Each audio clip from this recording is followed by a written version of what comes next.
1190 AM, NBC News, and the best in specialty programming. The views and opinions expressed on this program are not necessarily those of this station or Clear Channel Communications. Welcome to the Automotive News and Entertainment Show with your host, Jim Proctor. For the next hour, automotive news, reviews, and celebrity interviews. And now, here's your host, Jim Proctor. Good morning, North Texas, and welcome to another edition of the AnE Show. A very special edition this morning. And this morning I'm joined on our team by Bubba Thompson. Good morning, DFW. The Spin Doctor, James Schaefer. Hey, a quick shout out to that Rockwall YMCA basketball team. Can't wait to go and coach at 1:30 today. All right, and of course we got Big Ben on the board, and of course I'm Doc, your host for today. We have two very, very special guests in studio this morning. We have the original number 88 from the Dallas Cowboys, Drew Pearson. Thank you, Drew. Yeah, glad to be here. Thank you. Oh, yeah. And we have the Manster, number 54, Randy White. Well, I'm glad to be here this morning, Jim. Well, we appreciate you. We really appreciate you guys coming in this morning and taking the time. We're kind of doing a NFL wrap-up show, NFL season wrap-up show. The Super Bowl is still fresh on everybody's mind, as bad as it was.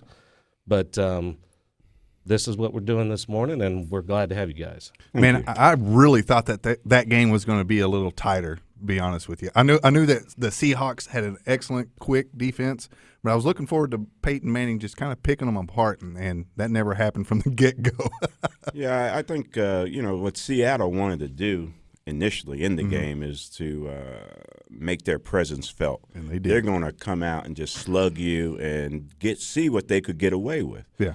And I think Denver was a little intimidated on that first series with the field position that they had. Now they're in that shotgun. The crowd's going crazy. And, Seattle just teed off on Ramirez, the center. Yeah. And, it just was downhill from there. Everybody wants to jump Peyton Manning for this, but that offensive line, they just got dogged throughout that football game, and that was the difference, I think. And, you just mentioned the crowd noise. And, before the game, I was looking at they had like the map of the United States of where all the fans and who the fans were rooting for. And basically the whole United States was Denver fans, and that one little northeast corner were Seahawk fans. So I was surprised also how loud they were, the 12th man, how loud they were. And that threw them for a loop. Yeah. Well, I tell you, leading up to that game, there was a lot of, everybody thought Denver was going to win. In the back of my mind, I'm thinking defense wins Super Bowls. And I said to numerous times on the record that if Seattle was going to win that football game, they had to put pressure up the middle on Peyton Manning. Because you watch Peyton Manning play. He gets that ball, he looks, he steps up, and he makes those throws. Seattle took that away from him. He couldn't step up. And the defensive coordinator, whoever put that game plan in, was a genius. Because the defensive ends, you did not see them rushing. You're talking a defensive lineman here, but you did not see them rushing out wide, making that big loop, trying to come around and back. They squeezed right in, and they pinched Peyton Manning in there. They knew he couldn't scramble, so they just put him in a box right there, disrupted his timing, and with those defensive cornerbacks they have, hitting those receivers, man, they threw the whole timing of that offense off. And if you can throw the timing off, that's how you beat them. And they were able to accomplish it. And the thing about that, what makes that effective, they get that pass rush with the 4-man. That's right. They don't need their linebackers to be part of that. So now they're in coverage, and now you're mauling the receivers downfield. Hey, that's what their philosophy is. It's kind of almost that Pittsburgh philosophy from back in the day. That's exactly right, and it still works. Let's back it up a second, though. Because the game obviously didn't go the way most fans wanted, but very, very, very few people, as you know, ever experienced a Super Bowl, and both of y'all have experienced not only a Super Bowl, but you've been on the highest stages ever. What's it like to go into that game? I mean, right now all the kids are looking at Peyton Manning saying, he's not going to be rattled. He's going to get out there and just star and everything. But you've got 11 men on both sides of the field. They're playing in the biggest game in the world on stage. What's it like? Go ahead, Randy. Well, what was it like for you? For me, it was just like another game. Yeah, right. My rookie year, I can tell you, we played Pittsburgh. I was on special teams, and the thing I remember most about that particular game was, we lost the game. Right. But at the party afterwards, they had some humdrum band up there playing, and, everybody was moping around. And we had Willie Nelson, Willie Jennings, Jerry Jeff Walker, Jimmy Buffett sitting over here at a table. And Drew, I don't know if you remember this, but Jimmy Buffett got up and said, "Barmaid, bring a pitcher." And by the end of the night, you'd have thought we won that Super Bowl by 100 points. There's nothing we could do about it at that point. No, but it's a great experience. It's a great experience, and there's nothing – getting there is exciting, but once you've been there and you see what it is and see what it means, and then you have an opportunity to get back and win a world championship, that's something you have for the rest of your life. I mean, nobody can take that away. You got that Super Bowl ring. Drew's got his Super Bowl. Nobody can take that away from him. He was on a world championship team, top of the world, and it doesn't get any better than that. No, and, we got to play in 3. And the thing about that is that I played in 7 championship games in 11 seasons, so I was 1 game away from 7 Super Bowls. We were close a lot, and that's the thing about it. When you get there and you get close, it's such a fine line if you get over that hump and go again. So when you're there, you want to make the most of it. You want to soak everything in, and you want to. There's a lot of stuff you got to deal with. Success is relative. More success, the more relatives. You got family calling you once they know you're going to the Super Bowl, and you deal with that. There's a lot of that stuff you deal with. But, man, Coach Landry was so good at putting all that stuff in perspective for us and telling us not let that be a negative for you going and accomplishing what you did to get to the Super Bowl. Yeah, so we handle it in a business-like manner. And when we got to that Super Bowl city, we had about 3 days to do what we needed to do. And we did, and then that curfew set in, and, man, you could just see the stuff start churning. The guys getting serious, Landry's voice going up a little bit, the pep in everybody's step, the practices. We got this game plan down. We believe in the game plan. And then you go to that and get on that bus that morning and head to that stadium, and you're getting dressed, and it's the Super Bowl. It's not just another game. Sure. Once you get that first hit and that first play, now you're in a football game. All that excitement leaves, and now you're playing. Now you're doing what you do. You play football. Yeah. You can't get in a situation where you try to do more than what you normally do, or you're going to make mistakes. And looking back at this game again, we were talking about Peyton Manning. I don't think anybody could criticize Peyton Manning. Right. I mean, he did nothing different than what he does, other than Seattle just beat them physically up front and put pressure on him. It disrupted his timing. And if I had to pick a most valuable player in that game, it would be that big defensive tackle, Bryant, because he was one of the main reasons, big monster in the middle, he was one of the main reasons that they put pressure on Peyton Manning with 4 guys. Mm-hmm. Well, did one of the things, talking about the defense, and one of the things that came out, they play kind of a hybrid defense, but they don't do a lot of shifting. So even when Peyton comes up and he likes to play the game, and you'll see him during the season, changing calls and doing this, and you'll see the defensive shift. You didn't see that. It was Seattle lined up, like you said, physically just punched him in the mouth and said, here we go. That's a good point, Jim, because they didn't move around. They weren't shifting. Ain't no need to make no calls if we're not shifting. I don't care what defense they you're just in. Were in the flat out, here's what we do, beat us. Yeah, Seattle came out. I love it. And they said, I don't care what. Peyton Manning is the master at picking apart a defense. He's the master. Seattle just came out there and said, I don't care what defense they were playing that day. They whipped the guys in front of them. Right. It boils down to one-on-one battles in that defensive line. And if they can put pressure on the opposing quarterback, especially in today's game, even when we played, if you could pressure the quarterback, if you can do that, you got a good chance of winning the football game. Well, that's how we won Super Bowl 12, right? Well, we pressured Craig Morton. We collapsed that pocket on Craig Morton, and we knew he couldn't run. We were on him all day. Yeah. Well, you had the inside information on Mr. Morton. Well, we knew. Yeah, well, we knew exactly. He was a former Cowboy. Yeah. Coach Landry knew him very well, Yes, and he sir. had the game plan devised to take whatever he had in mind as far as throwing the ball. We stopped that run. Now we put the game in Craig's hands, and man, these guys came. You know what? Why? And I was over at Doc's house celebrating his birthday, but we were out there watching. Why weren't Denver? Why weren't they throwing over the middle more or early in the game? They didn't have time had to. time to get How it are they in going to there. throw over the middle when they got somebody in Peyton Manning's face? You disrupt his timing, that throws everything he does off. It wasn't Peyton's fault. His whole offense was thrown out of whack because they were beating him up front. Now, could he have done the old Staubach jump pass? He He could have. Then he probably had 4 interceptions.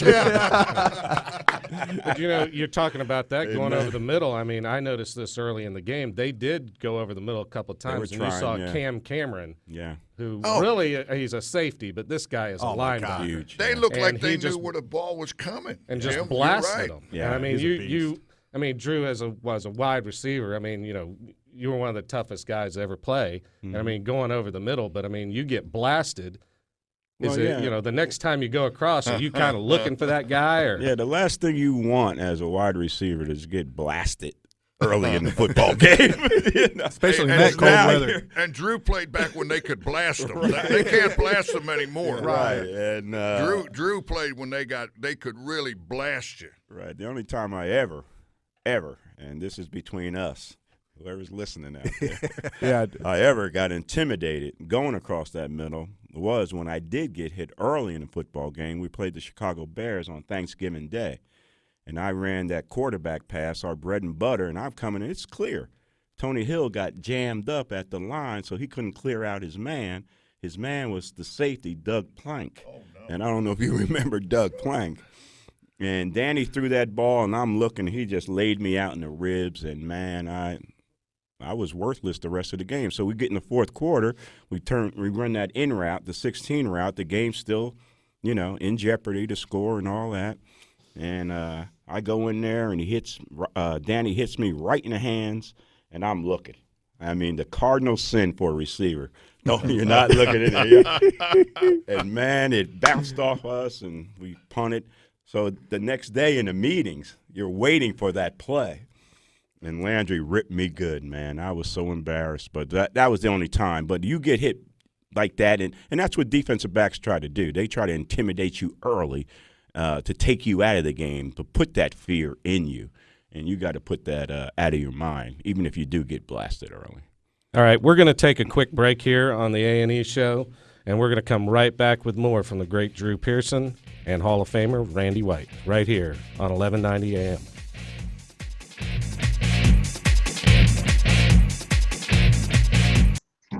Give you a dip of snuff, Drew. Let me check. How long we got? So, how long's the break? 10 minutes. We make it up as we go. 3 minutes. 3 minutes? 4 minutes? Yeah, y'all are used to big time. This is the AnE show. This is good. This is good. Dude, we had to bring you guys down a notch. That's right. That's right. Dude, what? We had to bring you guys down a notch off TV and off of ESPN. I don't know if it's any different. This is the same deal, right? Yeah. Hey, when we go home, we act like we. Yeah, but those guys get And paid. you are. Yeah. Those guys get paid. Oh, that's If you do it for practice, that's a different deal. my 9-year-old daughter asked. She's like, "Dad, did you make any money on the radio show?" I said, "Not a dime." She's like, No, it "Why do costs you us do money. it?" We spend got back. a little money invested. Exactly. It's my passion. That's right. I do it for free. Yeah, right. Oh, she's a character. I tell you, that game, yeah, you can analyze that however you want to. Seattle kicked their ass. It's hard nosed, good, right there. good football. Just beat them up. Those guys actually know how to tackle.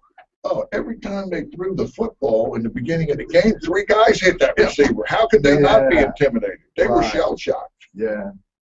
Seattle did just what they had to do. And Denver's got big wide receivers. I mean, outside of Welker, but I mean, even Welker's pretty thick, and he's not afraid to go. But that's a different world. Man. Yeah. But they do that. That was going to look like a bowling pin. Boom, boom. So you were loving it, though, from a defensive perspective. Oh, I didn't care. I kind of like Peyton Manning. Right. And I would like Seattle, but when that Sherman, the initial interview, okay. But when he started all that other stuff, right. I go, I hope Peyton Manning just embarrasses him. That's what I was, Sherman stepped up. They put the mic right, and that's something, y'all have experienced. But after the game, I get it, right? I get that you're hopped up. They shouldn't do that. Right. But 2-3 days later, don't keep going. There's something different. Let me ask you a question. I mean, some of the guys that you played with, just thinking back to, just going back to some of the guys you played with. What about now? Texas A&M and Landry, though, they ran a pretty tight ship, so they wouldn't be fun. Coach Landry set the tone for everything. All right. You're listening to the Automotive News and Entertainment Show, 1190. right here on 1190 AM. Welcome back to the AnE Show. We're back with our special guests in studio. The original number 88 from the Dallas Cowboys, Drew Pearson, here, and the Manster, Randy White. And we're going to continue our football talk. We're going to get into, we talked about the Super Bowl a little bit. We're going to get into talking about the current state of the Dallas Cowboys with 2 Cowboy greats. Maybe give us some of their insight to what they think's going on. Starting out with some of these coaching carousel changes and such. And Drew, the first thing I want to ask you is, basically bringing in Scott Linehan from Detroit. Now we're going to have Romo's going to have the 3rd play caller he's had in 3 years. And then, of course, taking Callahan, and he's still the offensive coordinator for the run game. How do you think that's going to affect the offense? I really don't know. I do know it's going to be very difficult for Jason Garrett to try to manage that, and keep everybody happy and, keep them all focused. And I think the motion of Callahan, I think he's professional enough to understand, he's still got to do a good job, even if he wants to leave here and find another job, so he still has to perform. And he did a very good job with the offensive line. I remember coming or going into training camp, we were talking early in the season as well about the offensive line, the concerns there. They brought in Brian Waters, to help solidify that because we really needed him in that situation. But before the season was over, no one's talking about the offensive line in a negative way, only in a positive way. So he's done a good job with the offensive line. So now with his focus solely on that, maybe things will be that will continue. But now you got to mesh the run game, the passing game. The biggest criticism about us with the offense is that we pass the ball too much and don't run it enough. And that's what Linehan's background is. Throwing the football, the only one I think threw it more than the Cowboys or Denver or was Stafford up there in Detroit, where Linehan was the offensive coordinator. So Garrett's got to manage this. The thing I hope what he does is puts his fingerprints on it. I know you got Linehan here with a philosophy, you got Callahan here with a philosophy, but this has got to be Jason Garrett's philosophy. If there's anything that he's supposed to do well, that's with offensive football. That's how he got in the position to be a head coach, by being an offensive coordinator then a head coach. So he's got to manage that situation, and he's got to let the players know that he is still the man in that situation. Well, I thought the one difference, obviously Linehan and Garrett have a past relationship when they were down in Miami. Right. And really, I guess the one thing that I noticed from Linehan's passing offense compared to Jason Garrett's passing offense is that And I think that Dez might be excited about this, is the fact that Linehan tends to go downfield deep a good bit more than we have recently. Absolutely. So you think Dez will be excited about that if Linehan's able to install that? He should into be. The game plan? Look at what he's done for Calvin Johnson. I mean, everybody knows he's the top receiver in the NFL, and he still gets touches like a top receiver is supposed to, despite the coverage that he gets. So Dez should be happy, that they're going to throw the football downfield a little more, but he also should be happy that he's going to come up with ways to get Dez open. Sometimes we've seen Calvin Johnson in the slot, line up right off the tight end, all kinds of different formations to get him the football, and I think he'll bring that to the offense and help Dez in situations where he can get the football despite the coverage that he's getting. Well, and let's now, Randy, let me ask you some of the same, similar type situations. I mean, obviously, Monty Kiffin has been moved from the defensive coordinator. He's going to be an assistant head coach. Jason Garrett says he's basically going to be there to mentor the other coaches. And now you've got Rod Marinelli, who has a great background, and he's promoted to defensive coordinator. What do you think the changes are going to be there, positive or negative?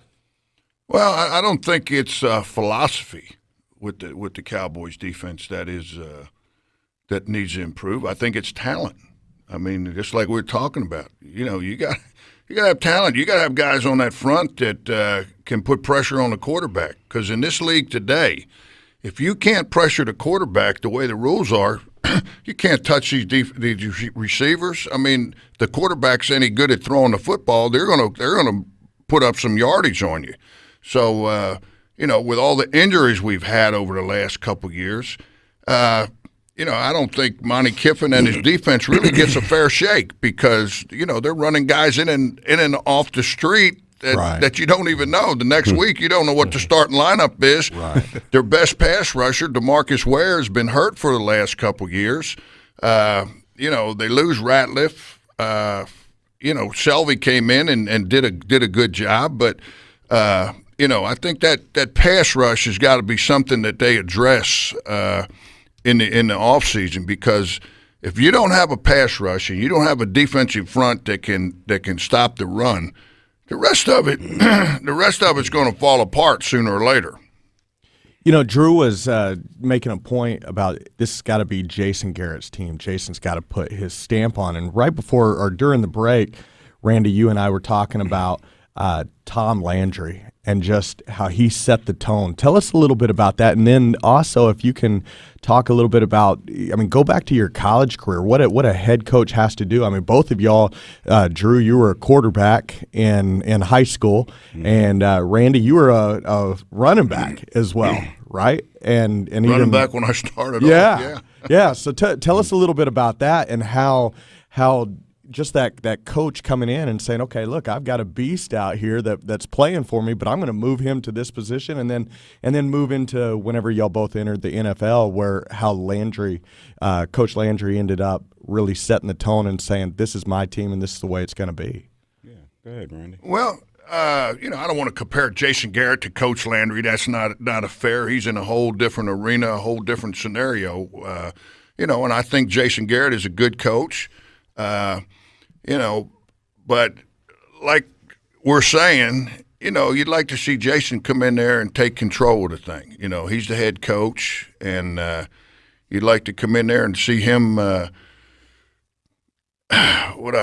take control of the situation. And, he takes a lot of heat for the play calling. He takes a lot of heat for the clock management. He takes all the heat because he's a head coach, but, if I was the guy taking all the heat, well, then it would be my decisions. When I talk to people, I would say, hey, yes, I made this decision, and this is why it worked, or this is why it didn't. So Jason Garrett's in a tough spot, I think. It's a tough job being the head coach of the Dallas Cowboys. That's a tough job, and I wish him well, and I'm a fan of his. Yeah, I am too. He's got a long way to go, but I think he's more in charge now than he ever was. I think Jerry has got to relinquish some of that and understand that Jason has to have that type of authority for his team to be successful.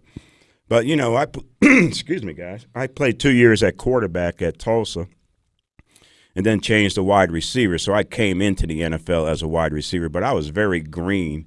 And the passes I was catching at Tulsa, I could snag with one hand. You know, I get now catching passes from Roger Staubach. And my first mini camp here in Dallas, we used to have mini camp. You know, the draft was early February. So after that, they bring in rookies to mini camps. And Roger was out there and Craig Morton and Jack Cannon throwing.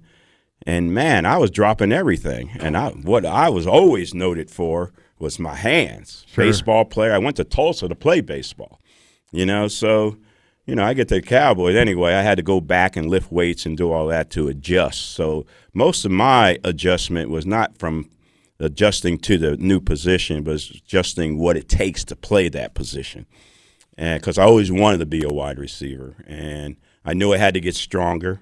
I knew I had to develop my hands to make them stronger. I knew I had to work on my pass routes. And that's why, once I signed with the Cowboys as a free agent and that school year ended, I packed everything I had, me and my wife at that time, and packed everything we had in the Volkswagen and moved to Dallas.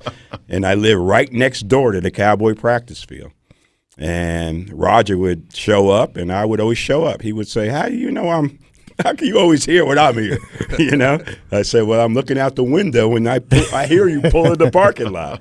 And I would put on my stuff and run over to that practice field and run routes with him. And, eventually that paid off for me. But, and Coach Landry recognized that. See, Coach Landry had a system that it just didn't depend on talent. I'm a 4'6" guy. I weighed 170 pounds. I played at Tulsa. I caught 55 passes in 2 years at Tulsa, But because his system didn't depend on talent the 40 times, how high you can jump, but it depended on other things like heart, character, that type of thing. He wanted to find those kind of players. And we had a team of those. Sure, we had Randy White's #1 draft picks, but we had a lot of players. Charlie Waters was a quarterback in college. Rayfield Wright was a tight end, and Jethro Pugh, Elizabeth City College, they found players. Well, Bob Hayes, a track guy, thank you, They found players that Landry wanted to help fit his system. Sure. And now he can get the players. He could coach them up.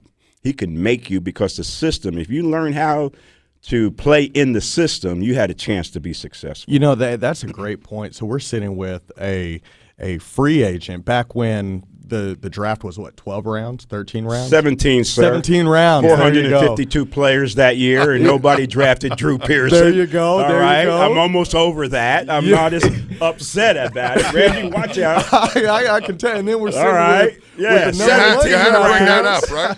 Hey, 2 full days. They don't call me the spin doctor for nothing. I got the call at 11 o'clock at night, the second day of the draft, by the Cowboys, Bob Griffin, because they're in town, to want to sign me as a free agent. This was after the second day of the draft at 11 o'clock at night. So 17 rounds, sir, 452 players. You want me to tell you who all the wide receivers were that got drafted before me? I actually researched those bad boys, and hey, you are the original number 88. No grudge.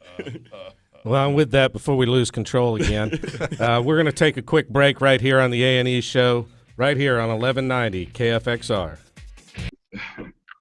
I'm done. I'm out of here. I did what I needed to do. I got Drew all hyped up. I'm done. That's why I say, I don't want to be a coach, but just let me do the pregame talk. Let us in that locker room before the game and have those guys ready to run through a wall coming out. Well, and that's it, because just obviously I grew up as a huge fan of both of yours, and just the work ethic. And so I coach Little League football and softball and basketball, and just give it those guys the heart that comes in. I've got a daughter that has tons of talent, and I've got an older son that's 12, and he doesn't have the talent, but he's got that number 40 Bill Bates number because he's got the heart. And I really think that's what people need to see, and we're losing that. And you look at all the guys getting drafted number 1 is Seattle. Yeah, that's There's exactly. there's one first round draft pick on that on the side of that offense, and it's offensive tackle. Yeah. Right. Yeah, I mean Percy was a first round pick, and Marshawn was a first round pick. Yeah. But they traded for both of those. Yeah. Nobody else on that side of the offense. You know, we were talking about that at your house. You're Sherman, exactly right. what, 5th round, I think. Yeah, 5th round. Yeah. Oh, yeah, Russell Wilson. What was he, 3rd? 3rd round. You know, I mean, And, not that you that's know, bad, but hey, they made their mistakes, but they recovered. That Matt Flynn deal, fell through. And look how they recovered from that. Exactly. They thought he was going to be that quarterback for the future. Did you see? Now they recovered with Wilson, and The Cowboys worked out Kafka the other day. I saw that. Oh yeah. Yeah. Who's Taft? I'm surprised no one signed. I guess their Kafka arena's was- not playing this year. Kafka was one of those young guys a few years ago. Everybody thought a little bit of development, had all the talent, and just Quarterback? Yeah. He was a 3rd or 4th round pick. And he was in Philly for a while. 1 minute. 1 minute. I was talking to some buddies last night. Who is that guy? He's 300. Jared Lenzen, Kentucky? Lorenzen or something from Kentucky. Yeah. Yeah. So that's a 300-some pounds now playing quarterback in the indoor football league. Right. And just running over people. And I haven't seen the video, but I heard the guys on ESPN say, you got to check this out. Why don't we get him? Yeah, exactly, right? I have a whole package for him. Yeah, I was going to say, how do you change that offense a little bit? We get him, we anoint him, we tell him he's the greatest that ever walked the earth, and tell him to market him and build a brand around him. And then They'd make him a defensive tackle. yeah, if he don't work out at quarterback, put him at defensive tackle. 10 seconds.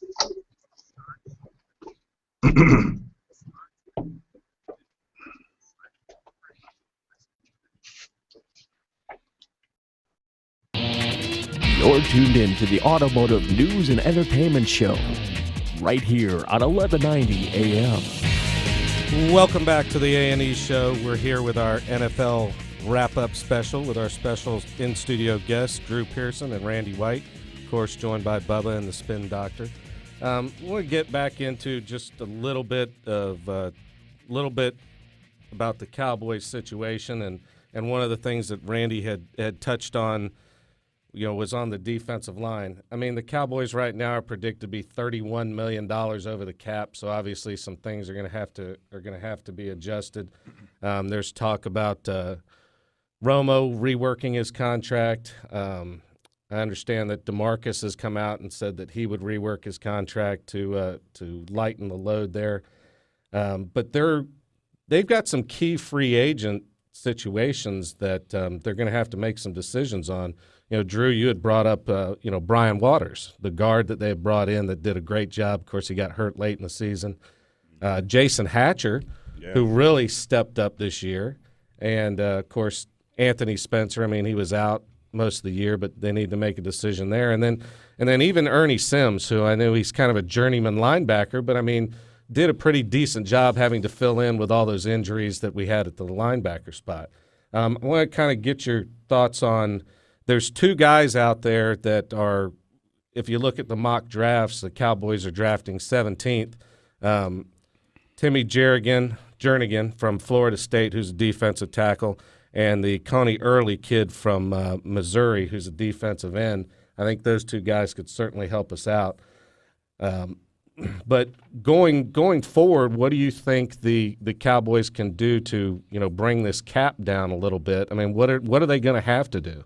Are we seeing the last of Miles and some of the other guys we've gotten used to seeing around? Or yeah, they got a real problem, and the problem is it's going to be a problem from here on out because they keep mortgaging the future. They keep paying guys out. That's the only way they can get past it. They got to restructure somebody. They got to cut somebody, and still, if you cut Miles, you're still going to take a cap hit. With him not being there. So, but it's not going to be as much if he is there, that type of thing. One thing Stephen Jones has been able to do is being able to maneuver that cap. But the problem with that is we're not getting any better by doing that. And so they got a real problem on their hands. What do you do with DeMarcus Ware? Do you extend him, give him more years and more guaranteed money?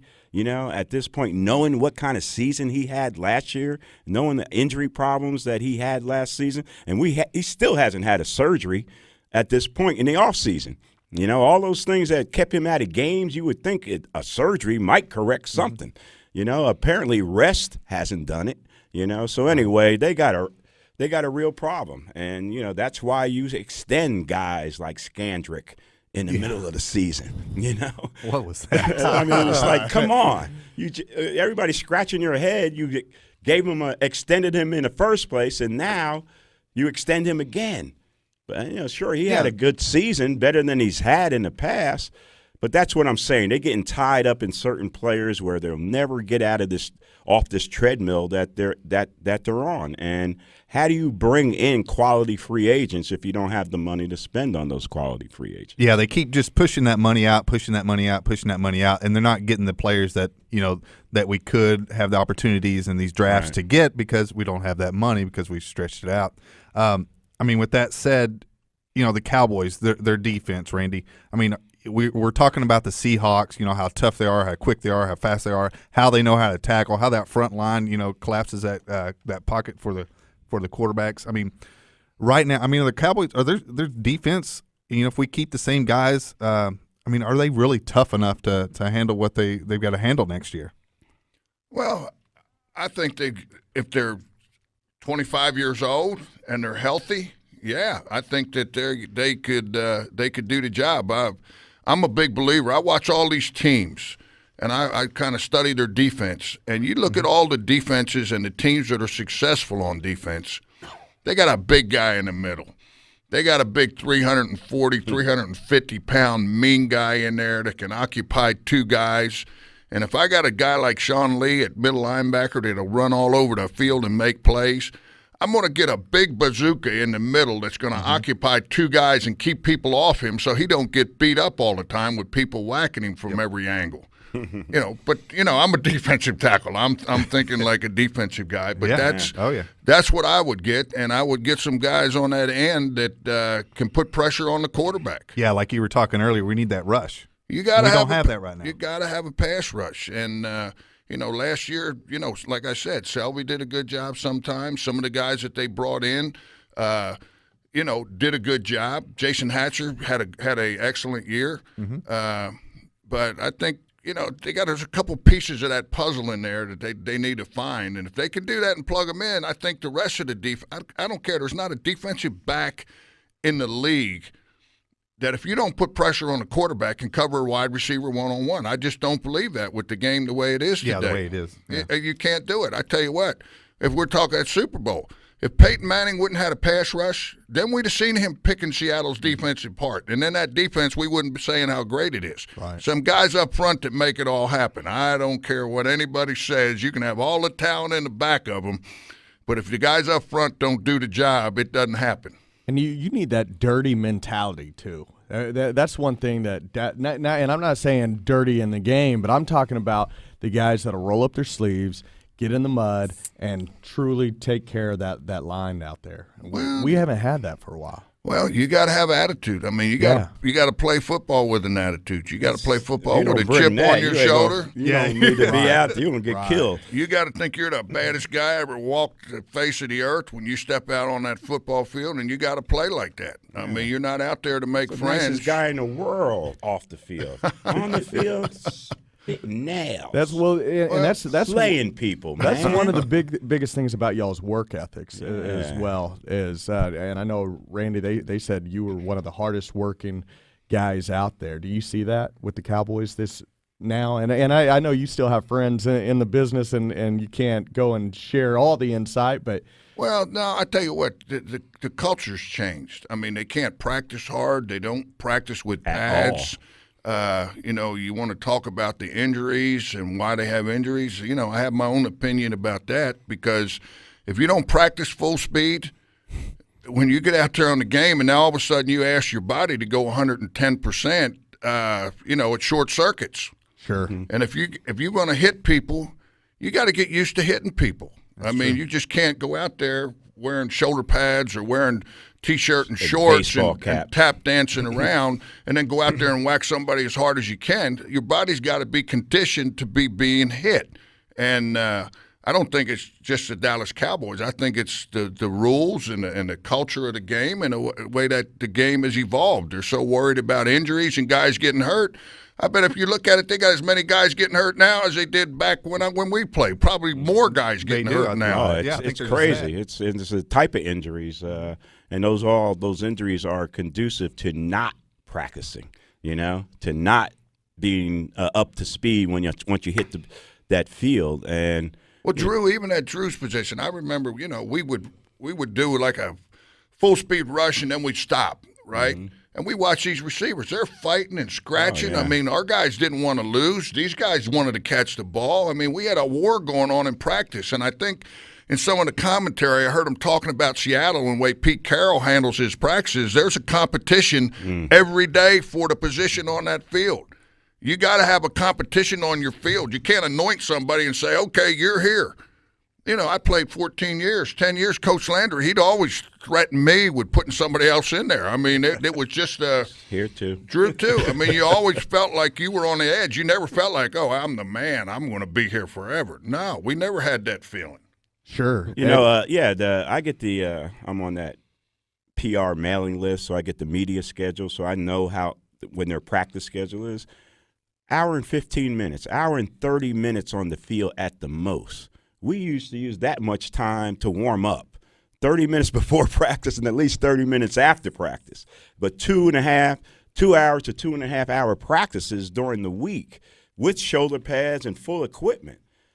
So I think a lot of the problems with the injuries is the fact that they're not on that field. And it is remarkable how the NFL puts the onus on these coaches to coach these players up when all this transition is going on. Mm-hmm. Players here, look at the transaction list every Monday. Players coming in, injury reserve. We got to fill that up, and these coaches have to coach these players. And a lot of these players are not ready to play in the NFL. They're not NFL quality players, and they're not ready to play in the NFL. But that's what you got to pick from to supplement what you lost, because you can't go get that free agent sitting out there that's played 9-10 years in the league, will help you more so in this situation filling in, as opposed to this rookie from Bethune-Cookman College, that you're going to stick in there. Okay, we're going to take our final break right here on the AnE show and come back and wrap up our final segment with Randy White and Drew Pearson right here on 1190 KFXR. What up? I was almost trying to see if we could just skip it. Yeah. Y'all make our job easy. Do what? Y'all make it easy. That's right. Just throw the ball. There you go. You don't have to talk as much. Just kick back and listen. Enjoy. We can hit back for 2 hours now. That was my mom called me during the last break. She's like, "Oh my God, is it Drew Pearson?" I was like, "Yeah." That's funny. What's that? My mom will not watch the Cowboys, and when she does, she will only watch them when, obviously they're losing now, because she is so upset about your whole group leaving. Right. She can remember the days, that you retired, Randy retired, Danny White retired. It's tough in our household when we all get together, because she will not be a Cowboys fan anymore because they fired Tom Landry. I run into that everywhere. I bet you do. I hear it everywhere. I hear it. They still haven't forgotten. No, Jerry fired Tom Landry. They still hold I know. grudge. Oh yeah. And I can't not be a Cowboys fan. I was born with a star in my room, and my kids, they have to be Cowboy fans, and of course they are. A lot of Cowboy fans are frustrated right now. Very much. More so than I've ever experienced since Jerry's been there. They're frustrated. Well, you're 8-8. You're in cap hell, but you're also in draft hell. Yeah. Because you're not bad enough to get to the top.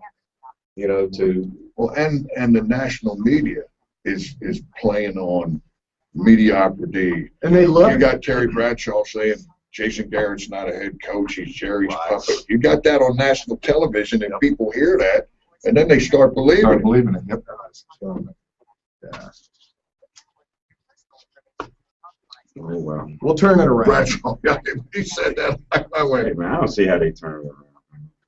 No, they can make all own changes in the coaching. So sooner or later, you got to have players. If you don't have players, No, that's I mean, you got to be drafting Escobars and J.J. Wilcoxes. well, in the business though, the business isn't anymore the Cowboys, Redskins, Steelers, 49ers. You know, it's made it. Man. You got to get smart. Big uptick.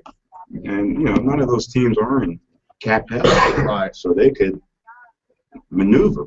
Right. They got Aren't the Skins still paying for that penalty back and from Skins are worse than the Cowboys. yeah, Skins and And you see their because they got all that penalty from the Right. contracts. Yeah. They tried to hide some money. Right. well, they said there was no cap, but Right. And Cowboys. Oh yeah. was That's right. Yeah. Cowboys got penalized. Yeah, but the Redskins got Yeah, they got exactly like double. Yeah. But you know, I mean, the Cowboys thought they had their defensive line. You're tuned in to the Automotive News and Entertainment Show, right here on 1190 AM. We're back here on the AnE show, back with the original number 88, Drew Pearson and Randy White. I want to kind of get back into just real quickly. I mean, what we were talking about. We were talking about the defensive line and how they need players and what's going on. And you guys talked about DeMarcus and how he's been so dinged up, the last couple of years. And really, I thought the best player we had from start to finish was Jason Hatcher. I thought he had the best season, but now he's a free agent. We talked about the cap problems, the cap issues. Anthony Spencer, do you bring him back? Of course, he's going to cost you a lot of money if you bring him back. I mean, or do we just – I think they just need to concentrate in the draft. Get young, get fast, maybe try and find a big guy in the middle in the college ranks and bring him in. Well, I don't know what they're going to do, Doc. I tell you the truth, man. It's going to be that type of offseason for the Cowboys to see where they go. I don't think they can afford Jason Hatcher. I think there'll be a market out there for him. And he's already said, hey, at 32, I got to go with the money. I got to go for it. I don't blame him. And what keeps you here in Dallas other than that beautiful stadium, all the anemones of living in the Metroplex? Sure, all that's great. But you can always move back here, like a lot of pro athletes do after they retire. Sure. So I don't know where they go, and I think their offense is not far off. I think the big concern is defense. When your defense finishes last, dead last in the NFL, you got to have concern there. So I think that's where the concentration should be. I don't care if the whole draft, whatever picks we have are all defensive players. I wouldn't mind that at all. Because I think the offense is set. The line is good. You got all those guys coming back. You convinced Waters to come back and play another year. Dez should be a little more mature. These young receivers will be more developed and have more confidence. Jason Witten's getting a little slow, but he's always been slow. He's tough, though, man. That's what I like about Witten. He's a man. He shows up and plays every week. And you at least saw some signs here and there from Escobar.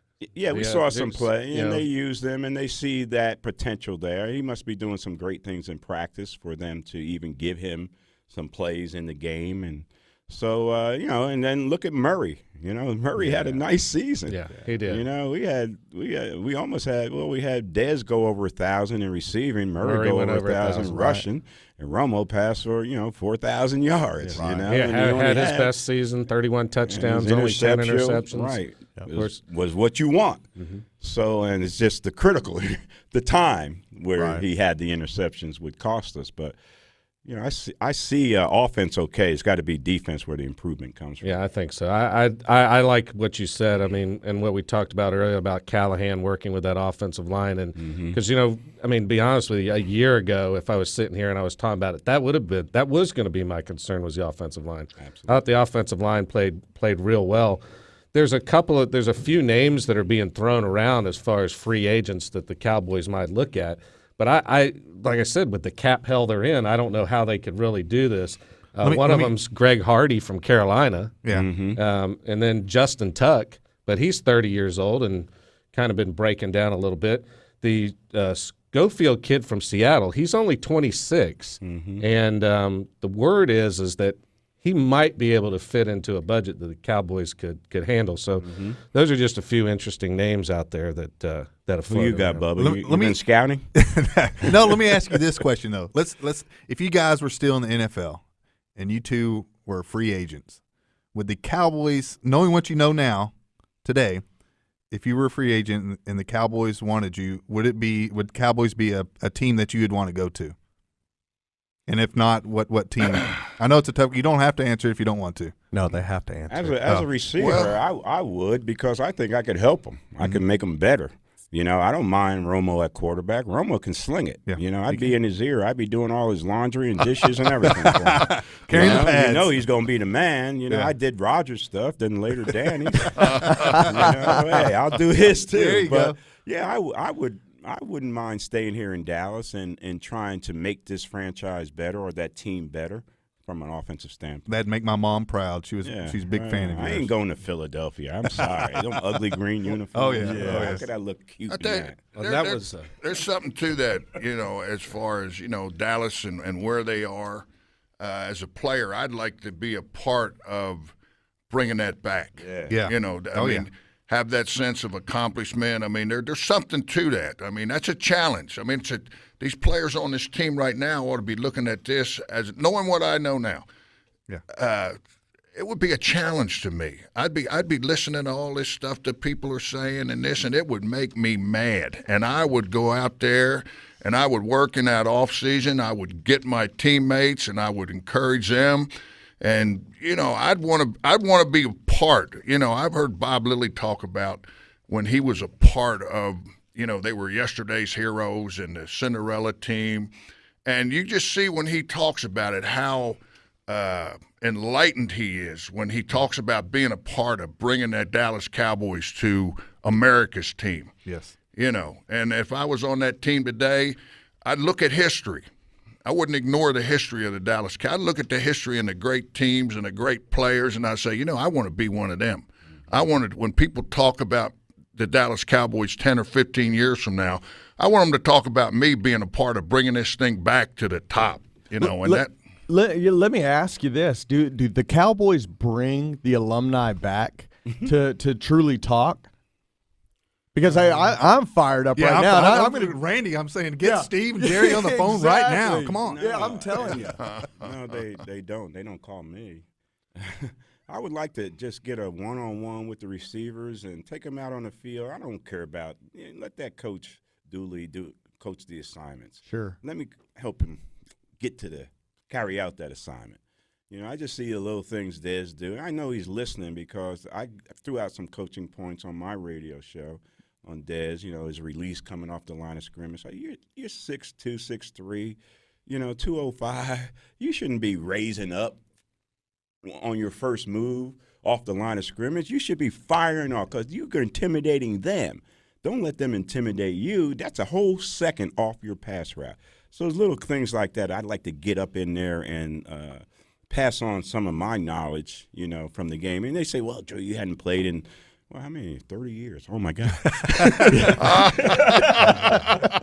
and that you haven't played in 30 years, but, you're still in tune with the game. And that question that Bubba threw out there came from one of our Twitter followers. And I want to throw out a big shout-out to everybody out there in Twitter land who sent us out. And, Bubba, you got some more questions over there? What you got, Bubba? Well, let's see here. Randy, a few years ago, we had a friend of ours from ACU that was going into the draft back in 2009, Bernard Scott, a tailback. Now, right. I remember you took him and did some training with him, not your typical football training. Are you still doing that with some of these players that are going into the draft? Not really, but I did.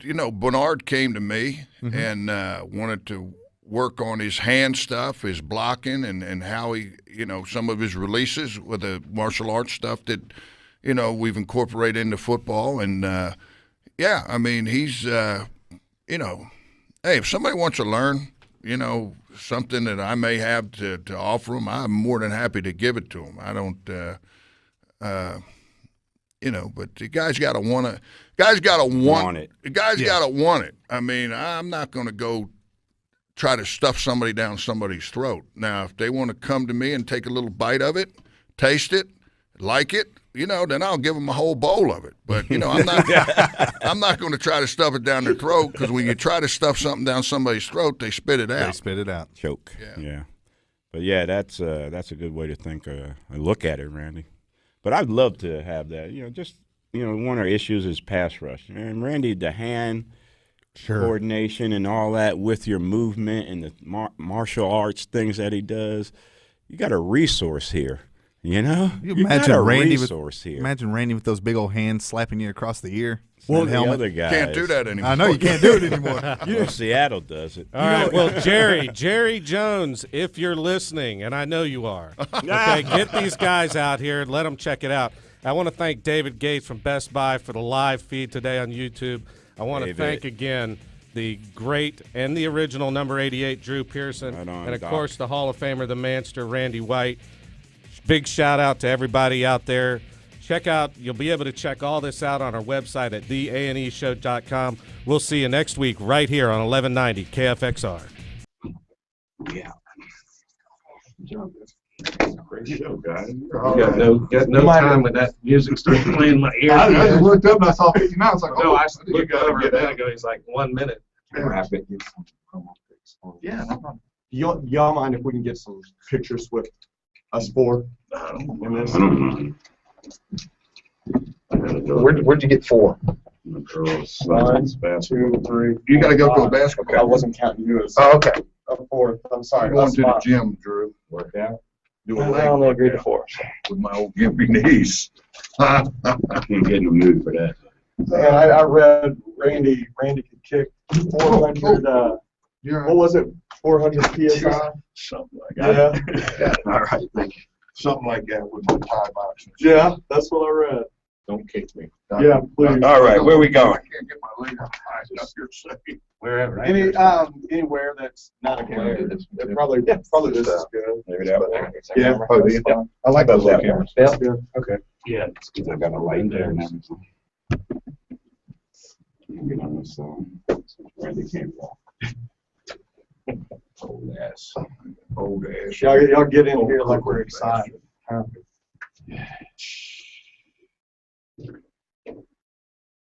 All right, 3, 2, 1. Do another one here. One more camera. One more. All right. Let's see us now.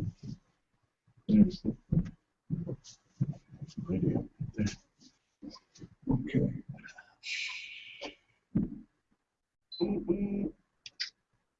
One more. Got it. All right. Sounds like a plan. Can I get you guys to do one more thing? What you need? Just need a couple autographs if y'all don't mind. Yeah, all right.